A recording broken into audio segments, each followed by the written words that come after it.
Hoje eu vou fazer o meu pão keto, mas com algumas mudanças para deixar ele ainda mais gostoso e nutritivo. Vou mostrar o resultado dele para vocês. Esse é o resultado de um pão keto cetogênico. Então vem comigo e vamos fazer essa receita junto agora. Então vamos lá, galera, fazer esse pão maravilhoso. Eu tenho aqui farinha de amêndoas, linhaça, coco ralado, seco, sem açúcar.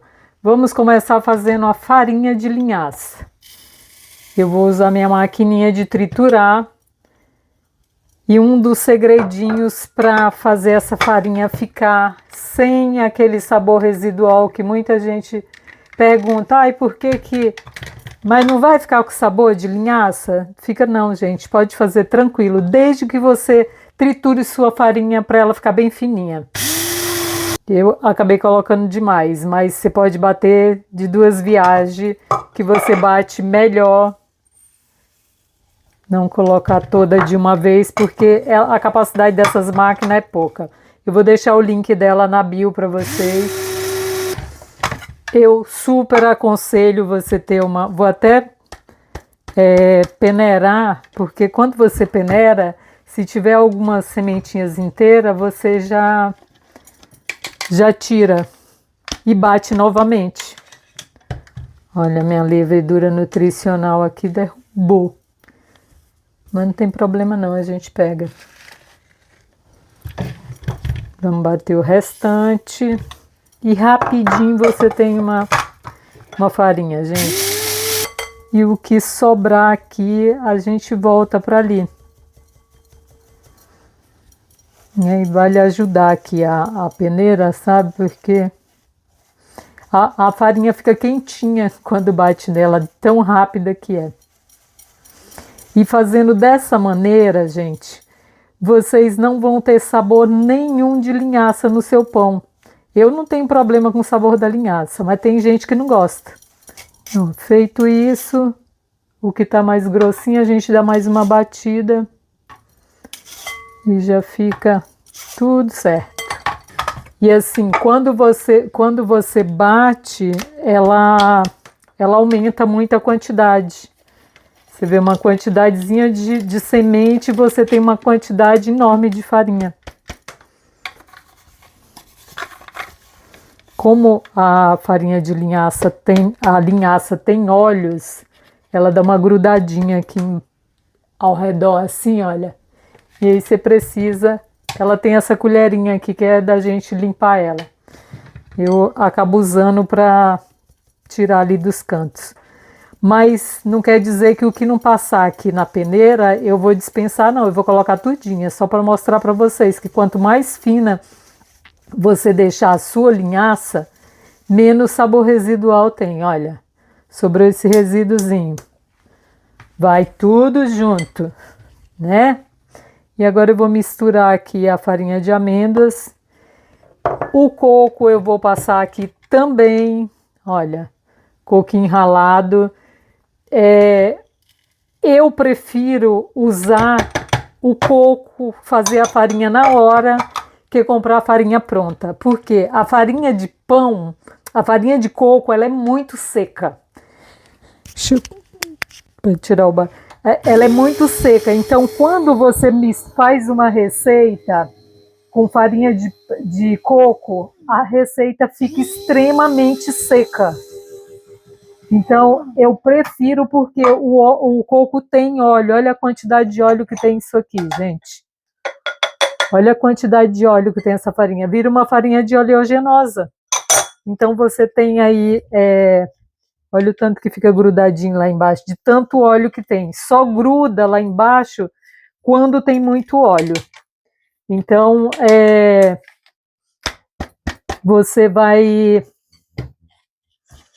você vai fazer uma farinha em casa, que vai custar muito mais barato que a farinha com um pedacinho ali.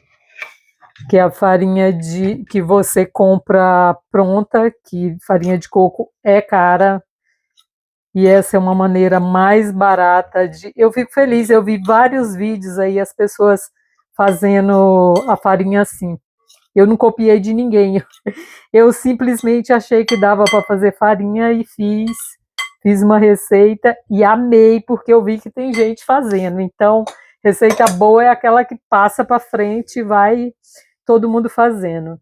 E aqui eu tenho levedura nutricional, que é uma colher de chá, porque levedura nutricional vai agregar nutrientes aqui para o nosso pão. Aqui eu tenho psyllium, que é uma medida de 1/4, 15 gramas, 1/4, bem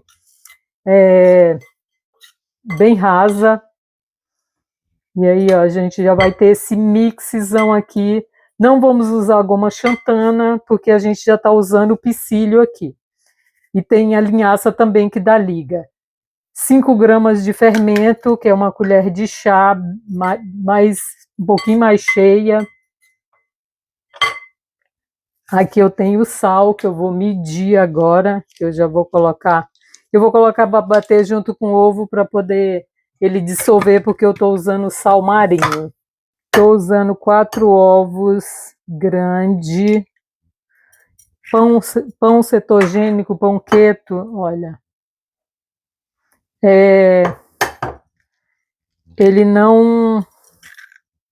Ele precisa de ovos, gente, porque a gente não tem nenhuma farinha de estrutura nesse nosso mix.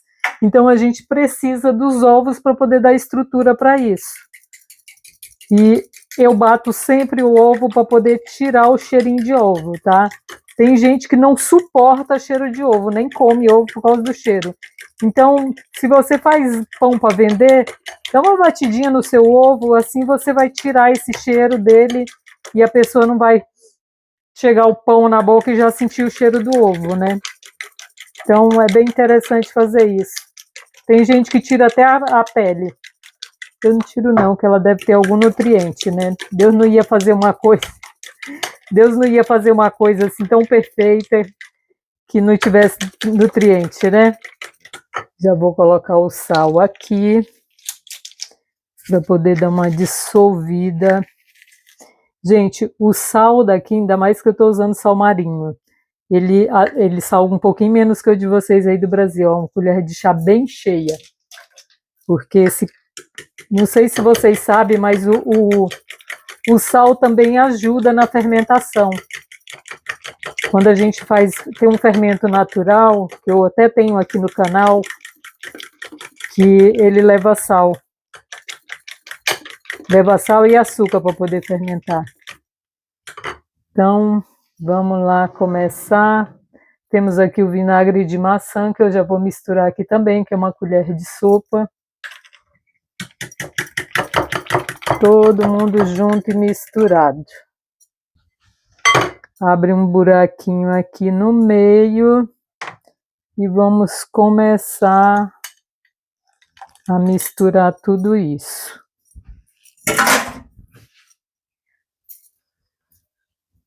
Eu vou fermentar por umas 4 a 5 horas esse pão na geladeira. Não vai ser de 12 horas, mas se você quiser fazer de 12 horas também ele fica maravilhoso. Olha, como a gente tem o psyllium aqui, ele vai absorver todo esse líquido aqui.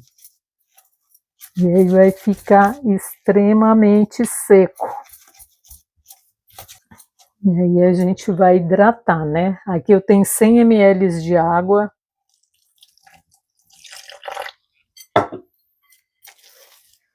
Tem o psyllium, tem a farinha de linhaça que puxa muito líquido. Então é muito importante você hidratar e mexer bastante para poder eles absorver todo o líquido que tem que absorver. Porque senão ele vai ficar um pão seco. Se você não der esse tempo dele absorver toda a água que tem que absorver.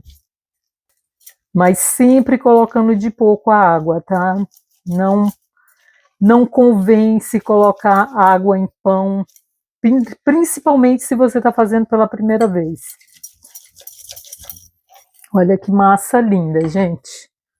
Olha que massa linda.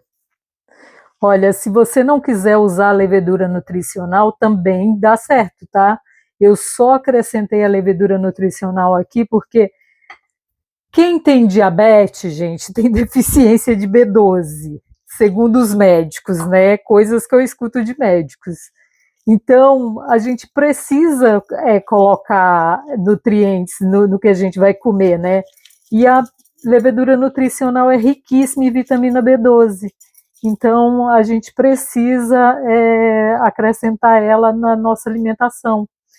E assim, eu comprei uma lata para fazer um queijo e preciso usar, né? Olha, minha massa já está no ponto. Olha, uma massa hidratada, pegajosa, ó. Deixa eu dar mais uma batidinha aqui para ver se ela vai precisar de um pouquinho mais de água. Para mim poder colocar os 200 certinho.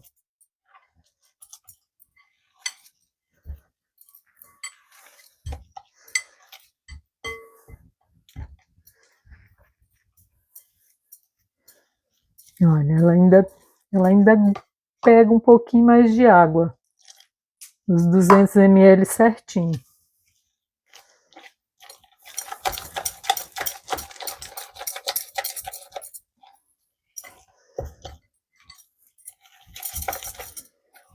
Massa bem hidratadinha. Se você quiser fazer na batedeira também, fique à vontade, que também dá certo, sem problemas.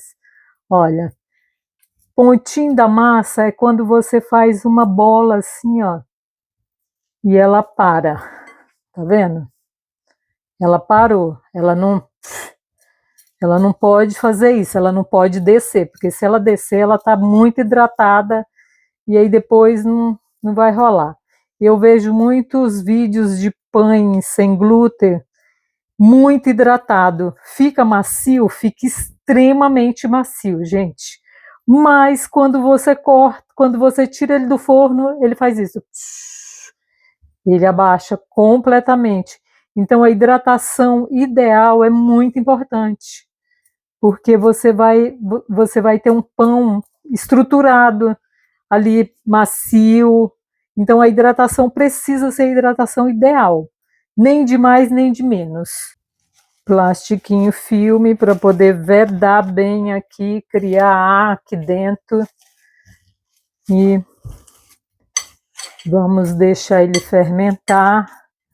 Vou colocar na prateleira de cima, que é onde eu tenho menos, que é mais quente para minha geladeira, que é aquela de 2 portas. Então a última prateleira é a mais quentinha, porque assim ele fermenta mais rápido. A última prateleira lá de baixo, tipo em cima das gavetas da verdura, é mais fria, nesse tipo de geladeira. Então vamos lá, eu volto com ele fermentado.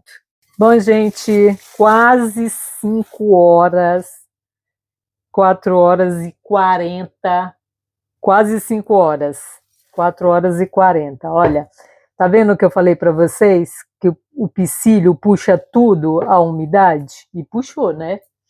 Deu uma puxadona aqui. Acho que eu vou colocar um cadinho. Mas olha, hora de colocar o azeite. Estou usando 40 ml. Vamos dar uma hidratada mais nessa massa aqui com o azeite. E vamos tirar essa fermentação. Faz uns 30 minutos que eu tirei ela da geladeira, para poder ver se ela fermentava mais um pouquinho. Como é um pão cetogênico, ele não sobe, não fica grandão, mas tem fermentação muita, olha. E assim, o fato de deixar ele fermentar mais lento faz com que ele fique um pão ainda melhor.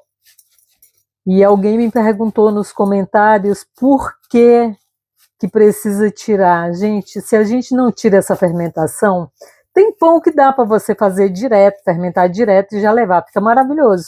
Mas eu não acho saudável, por isso que eu faço os pães que eu faço, as receitas que eu crio, todas eu crio receitas para fermentar mais lento e eu tiro a fermentação, porque assim eu consigo um pão com mais qualidade. Eu vou colocar um cadinho de água aqui para a gente melhorar isso aqui. Bom, tenho aqui 30 ml de água, vamos ver quanto que vai pegar aqui. E vamos corrigir isso.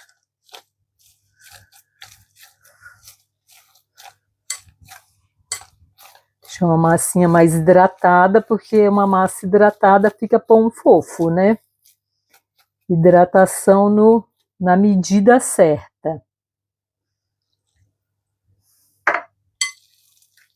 Agora tá perfeita, olha. Tá mais leve. Uma massa bem pegajosa.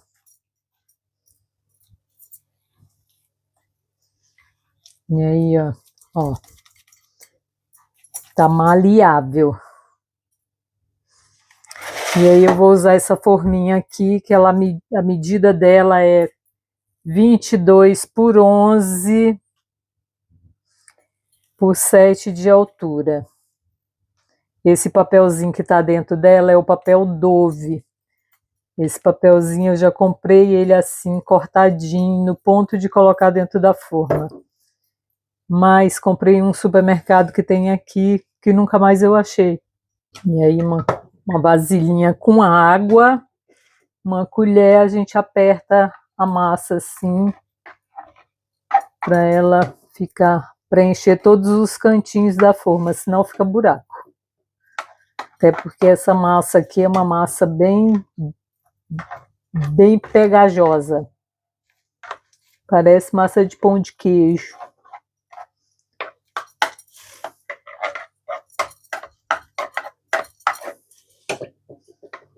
E aí a gente aperta para ficar tudo da mesma altura aqui, o topinho, tudo bonitinho, para dar um pãozão bem maravilhoso. E aí, galera, eu vou colocar umas nozezinha picada aqui em cima dele. Eu comprei nozes com casca e eu quebro. Tenho 3 nozes aqui picada. Com casca você paga mais barato, viu? E você ainda tem mais nozes mais fresquinha. Porque você vai quebrar, você sabe quando que ela foi quebrada, não sabe de quanto tempo ela tá lá naquele saco. E aí, assim com a colherinha molhada, a gente aperta para poder enfiar essas sementinhas tudo dentro. Você pode colocar a semente que você quiser, eu tô colocando nozes e semente de girassol. Vamos colocar. Fazer elas encaixar bem no pão, porque assim quando a gente for cortar, elas não ficam caindo. E aí eu não deixo crescer pela segunda vez, eu deixo ele crescer lá dentro do forno. Então eu vou levar já para assar, porque ele não precisa dessa segunda fermentação aqui fora. Mas se você quiser deixar, ele vai demorar muito. Se você levar para assar, é rápido. Mas se você quiser já deixar ele vai demorar até... Aí você tem que ter um termômetro para você fazer isso. Porque aí com o termômetro você vai medir a temperatura que está a massa. Ela tem que voltar para a temperatura ambiente, para a temperatura que você tiver. Aí você vai precisar de um termômetro para medir a massa, aquele de revólverzinho, e um termômetro na sua cozinha para você saber a temperatura que está na sua cozinha, tá? Eu tenho os dois, eu tenho tanto o termômetro de ver a temperatura da massa, como, vou até medir para vocês. Eu estou com a temperatura de 24 graus aqui dentro da minha cozinha. Vou medir a minha massa. Tá com 18 graus. Eu tinha que deixar ela chegar até 24 graus para me poder levar. Então, se você quer fazer segunda fermentação, fica atento a esses detalhes. Mas essa é a melhor maneira de você fazer seu pão e dar certo, tá? Pode fazer, porque eu sempre faço assim. Todos os pães que eu faço aqui, eu levo já em seguida e dá certo. Aí, truquezinho. Essa forma eu não tenho outra do mesmo tamanho, mas eu tenho uma maior um pouquinho. Então, passou, tá vendo? A altura que ficou? O pão não vai encostar na forma. Eu asso assim porque o meu forno é muito potente. Se eu deixar ele assar direto assim, ele vai queimar minhas castanhas e vai dourar primeiro.